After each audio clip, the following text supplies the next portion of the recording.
নমস্কার,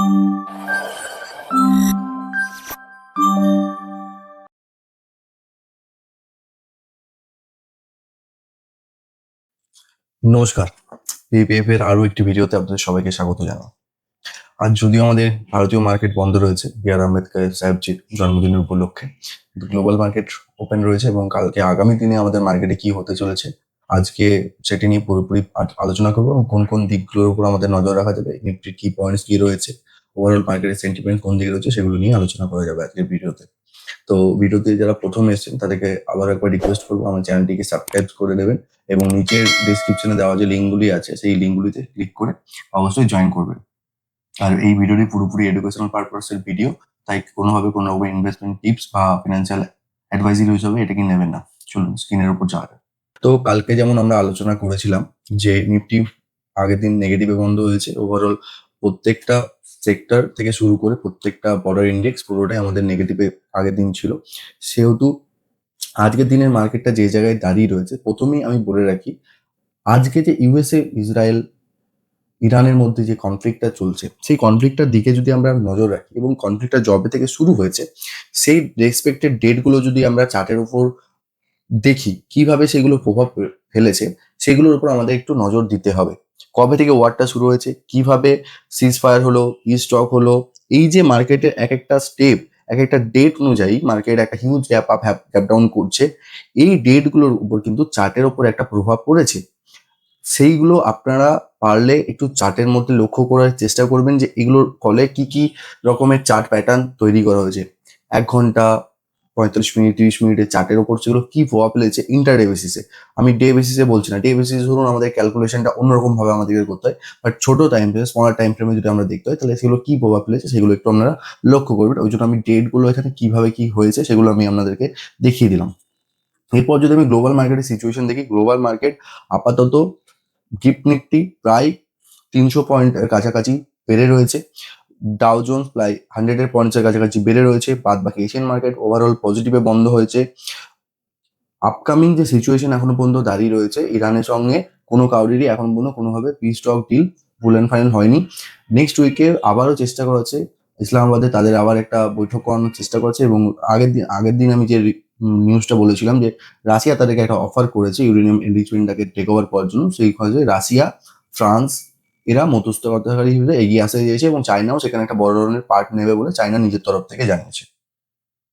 এরপরে যদি আমরা দেখি বর্ডার মার্কেটে আমাদের যে ইন্ডেক্সটা ছিল আগের দিন তো নেগেটিভই বন্ধ হয়েছিল এবং তার সাথে যে স্টকগুলো আমাদেরকে বড় রকমের জায়গা করে দিয়েছিল নিফটি ফিফটিতে, সেগুলো তো অটো সেক্টর আমি বারবার বলেছিলাম, অটো সেক্টর এবং হচ্ছে আইটি সেক্টরের উপর একটা আমাদেরকে বড় ধরনের নজর দিতে হবে।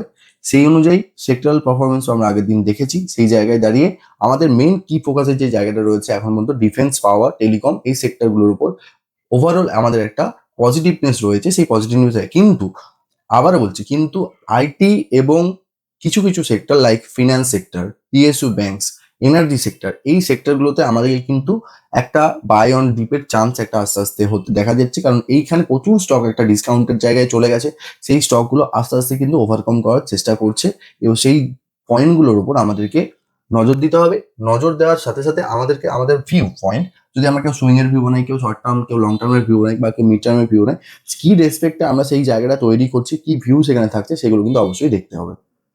এরপর যদি আসি আমি এফআইডিআই ডেটাতে, এফআইডিআই কন্টিনিউ যদি আমরা দেখি, কন্টিনিউ এফআইআই কিন্তু একটা সেলিং মুডে রয়েছে। ওভারঅল এখনো পর্যন্ত এপ্রিল মাসের মধ্যে তারা প্রায় নিয়ার অ্যাবাউট 50,000 কারোর মতন তারা মার্কেট থেকে ওয়াইপ আউট করেছে, সেল করেছে। সেখানে ডিআই এর কন্টিনিউ একটা বায়ার রয়েছে। এবার আমি একটা জিনিস দেখছিলাম লক্ষ্য করে, যেটা আমি কালকে আপনাদের কাছে একটা দেবো, সেটা হচ্ছে যে এফআইআই যদি আমি কন্টিনিউ ধরি 2023-এর অগস্ট থেকে কন্টিনিউ যদি আমি ধরি, আছে monthly buyer, buying net buyer তারা আছে, বাট ওই অ্যারাউন্ড 10, 15, 20 কোটি কাছাকাছি তারা নেট বায়ার রয়েছে। কিন্তু ওভারঅল তারা যে সেলিংটা শুরু করেছে কন্টিনিউ 2023-এর পর থেকে এখনো পর্যন্ত কিন্তু সেই সেলিংটা কিন্তু তারা কন্টিনিউ করছে। এইবার যদি আমরা দেখি যে স্টকগুলো এতটা ডিসকাউন্ট হয়ে আছে, বলছি আমরা স্টকগুলো এতটা কোনো কোনো স্টক ওভারভ্যালুড হয়ে আছে, কারণ আমাদের যে ডোমেস্টিক যে মিউচুয়াল ফান্ড হাউসরা রয়েছে তারা কিন্তু কন্টিনিউ একটা নেট বায়ারের পজিশন, বা ডোমেস্টিক যে ইনভেস্টার রয়েছে বড় ফান্ড হাউস রয়েছে তারা কিন্তু কন্টিনিউ একটা বড় লেভেলে বাইং করে যাচ্ছে। তো এখানে যদি আমাদেরকে আরো ভালো করে লক্ষ্য করতে হয় তাহলে কিন্তু আমাদের যে এফআইডিআই এর পজিশনটা, মেনলি এফআই এর পজিশনটা, এফআই যে পজিশনটা রয়েছে সেটা কিন্তু আমাদেরকে ভালো করে লক্ষ্য করতে হবে। কোন কোন স্টকে তাদের মোমেন্টাম বাড়ছে, তারা আপনারা নর্মালি একটা স্ক্রিনার যদি ইউজ করেন যে কন্টিনিউ এফআই ইনক্রিজ করছে কোন লেভেলে, তাহলে কিন্তু আমরা দেখতে পাবো কোন কোন স্টকে।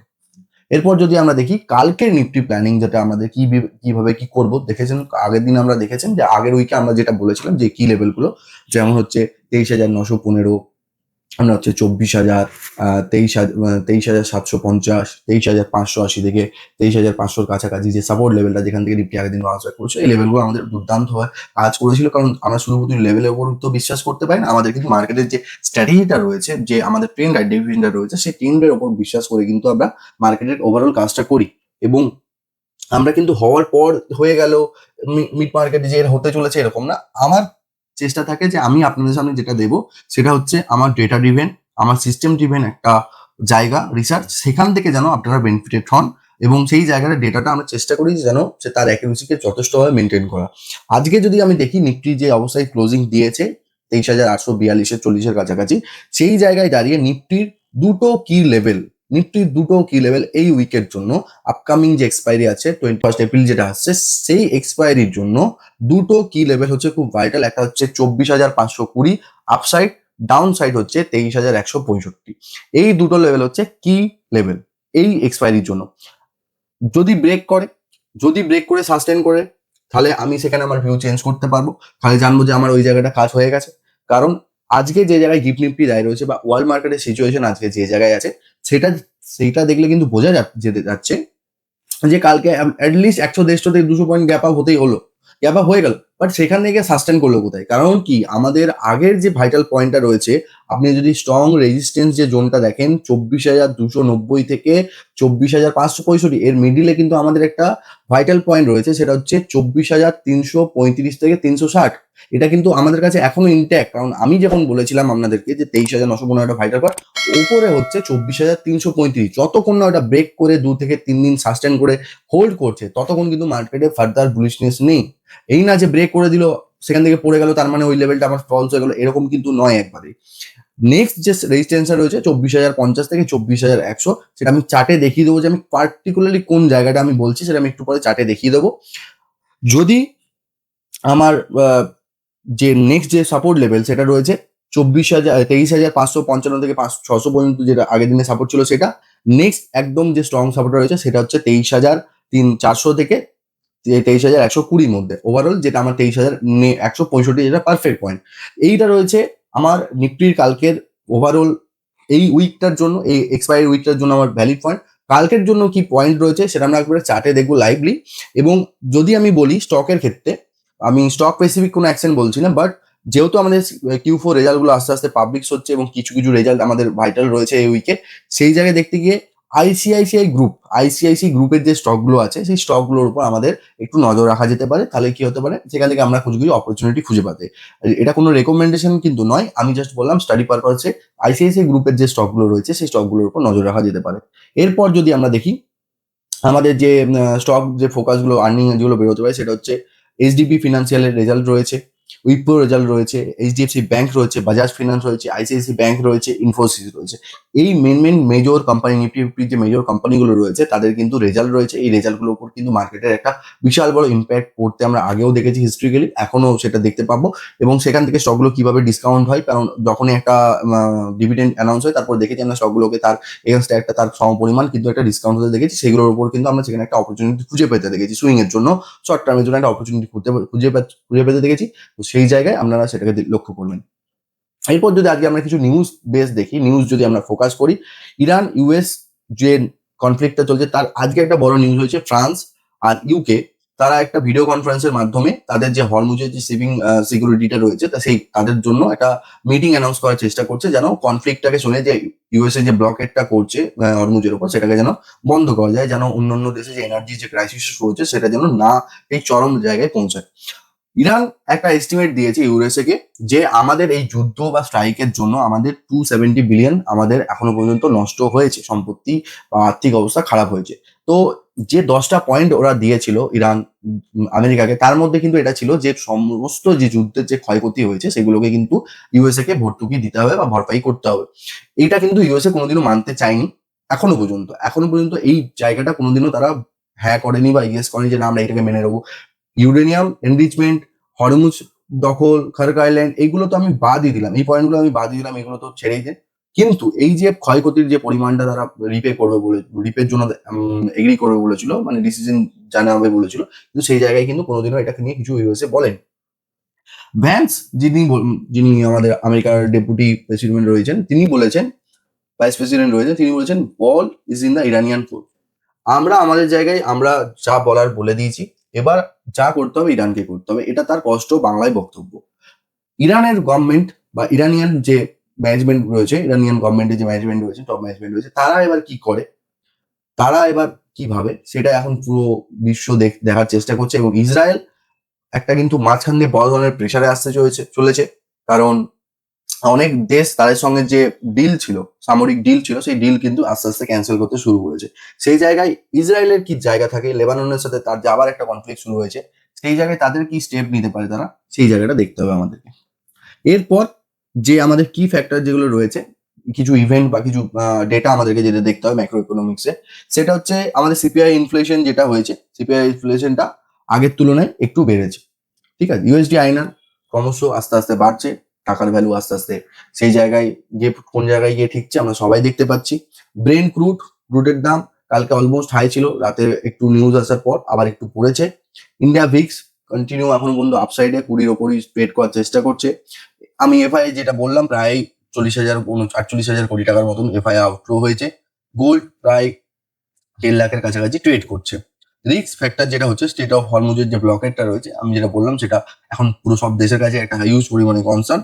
আর আমি বারবারও যেটা বলছি যে নিউজ যে আসছে, নিউজটাই কিন্তু আমাদেরকে কন্টিনিউ ফলো করতে হবে, কারণ এই যে মার্কেটটায় আমরা রয়েছি, কোনো স্টেবল, দেখুন আপনি একটা সমতল জায়গা দিয়ে হাঁটছেন, আপনার কোনো চিন্তা থাকবে না যে এখানে কি কোনো ধরনের গর্ত আছে বা কোনো জলাশয় আছে, আমি পেরিয়ে পেরোতে পারবো না, এরকম না। এই যে মার্কেটটা রয়েছে, এটা কিন্তু কোনো সমতল মার্কেট নয় যে আমি হ্যাঁ প্রতিদিন উঠলাম, একটা ফ্ল্যাট ওপেনিং হলো, একটা কোনো ভালো নিউজ এলো, গ্যাপ আপ হলো, তারপর আমি একটা সুন্দর, এখানে ধরুন আপনি করছেন, মার্কেটে চলেছেন, আপনার ট্রেড পজিশন রয়েছে, যদি আপনার সেই পজিশনে হিসাবে যদি এসএল না থাকে, বা যদি কোনো সেই পরিমাণে আপনি নজর না দেন, হঠাৎ করে একটা নিউজ চলে এলো ওয়ার্ল্ড মার্কেটে কোনো একটা নিফটি 400 পয়েন্ট ডাউন, আবার এখানে আপনার পোর্টফোলিওটা বা আপনার যে ট্রেডটা চলছে সেটাও তো নেগেটিভে চলে গেল। তো সেই জায়গায় দাঁড়িয়ে আমাদের কিন্তু এই মার্কেটে দাঁড়িয়ে নিউজটাকে কিন্তু ভালোভাবে ট্র্যাক করতে হবে, সাথে সাথে টেকনিক্যাল অ্যানালাইসিসের মাধ্যমে প্রাইস অ্যাকশন আর ক্যান্ডেলস্টিক প্যাটার্ন।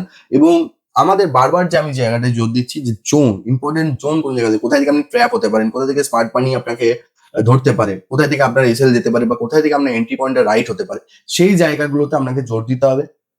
এবং আগামী কাল থেকে, নতুন বছরের শুরু থেকে, বাঙালি নতুন বছরের শুরু থেকে আমি একটা সিরিজ চালু করছি, সেটা আমি কালকে অ্যানাউন্স করব। তার সাথে সাথে আপনারা দেখতে পাবেন যে ওই সিরিজটার মাধ্যমে আমি কিভাবে টেকনিক্যাল অ্যানালিসিস জায়গাগুলো আরো কিভাবে তুলে ধরছি। লাস্ট অফ অল, আজকে নিফটির চার্টটা দেখে নিন, কালকের জন্য কি নিফটির কোন কোন জায়গাটা ইম্পর্টেন্ট হতে চলেছে। দেখুন, নিফটির চার্টটা যদি আপনারা ভালো করে দেখেন, নিফটিতে অলরেডি তো আমরা এই জোনগুলো করে রেখেছিলাম, এই জোনগুলোতে কাজ করেছে। কালকের নিফটির জন্য যে ভাইটাল পয়েন্টটা আমার চোখে যেটা আমি দেখতে পাচ্ছি, সেটা হচ্ছে নিফটির যে সাপোর্টটা রয়েছে, নিফটির যে সাপোর্টটা, আলটিমেট সাপোর্ট যেটা ছিল, এটা আমার ওই 25,000 মানে 23,500 550 কাছাকাছি সাপোর্টটা রয়েছে। ভাইটাল পয়েন্ট যেটা আমার আপসাইডে মনে হচ্ছে, যদি আনলেস কোনো গ্যাপ ডাউন বা হিউজ গ্যাপ আপ যদি না হয়, সেটা হচ্ছে 24,095। 24,095 একদম ইনট্যাক্ট, 24,095 এই জায়গাটা আমার খুব ভাইটাল জায়গা নিফটির জন্য। তার সাথে সাথে আপসাইডের যে জায়গাটা আমার রয়েছে 24,345, মানে ওই 335 জায়গাটা, সেটা হচ্ছে আমার একটা ফার্স্ট মেজর রেজিস্ট্যান্স আমার কাছে এখন পর্যন্ত। আর তার সাথে সাথে 24,316 যে জায়গাটা রয়েছে, এই যে টোটাল যে জোনটা রয়েছে, মানে 20-20 পয়েন্টের যে জোনটা, 40 থেকে 20 মধ্যে, এই জোনটা সবচেয়ে একটা ইম্পর্টেন্ট জায়গায় এখন পর্যন্ত নিফটি প্লে করছে ডেলি টাইম ফ্রেমে। এরপর যদি আমরা ছোট টাইম ফ্রেমে দেখি নিফটিকে, ছোট টাইম ফ্রেমে যে জায়গাটা আসছে, আপনারা যদি একটু চার্টটাকে ভালো করে দেখেন, 11ই ডিসেম্বর 2024-এর জায়গা থেকে যে নিফটির যে ডাউন ট্রেন্ডটা শুরু হয়েছিল, সেখানে একটা নিফটি চ্যানেলের মতন করতে শুরু করেছিল। আপনি যদি সেম জায়গাটা দেখেন, ফেব্রুয়ারি মাসের 19 তারিখ কাছাকাছি, 2026-19-এর কাছাকাছি, নিফটি কিন্তু সেই রকমই একটা চ্যানেলের তৈরি করেছে, এবং তারপরে তার একটা হিউজ গ্যাপ আপের জায়গা, এবং সেখান থেকে আবার একটা ডাউনফল, এই করে কিন্তু চার্টটা চলছে। যদি আমরা কিন্তু মার্কেটে জানি, মার্কেটে হিস্ট্রি রিপিট হয়, চার্ট প্যাটার্ন রিপিট হয়। সেই জায়গায় দাঁড়িয়ে এই জায়গাটা আমাদেরকে কিন্তু লক্ষ্য করতে হবে, এই জায়গাটা খুব ভাইটাল হতে পারে এবং তার বেসিসে 23,240 এই জায়গাটা কিন্তু আমার কাছে ভাইটাল। এবং এই জায়গাটা কিভাবে আমরা প্লে করব সাপোর্ট হিসাবে, সেই জায়গাটা আমি আপনাদের সাথে আলোচনা করেছি। আর উপরে যে পয়েন্টগুলো বলেছি সেই পয়েন্টগুলো অবশ্যই আপনাদের নজরে থাকবে। আর এই আজকের জন্য, এই উইকের জন্য 24,520 আর নিচের দিকে 23,165 আমাদের কাছে ভাইটাল হিসেবে থাকলো। তো দেখা যাক আগামীকাল কিভাবে কি মার্কেট শুরু করে। তো আজকে ভিডিওটা এখানেই শেষ করছি আমরা। নমস্কার।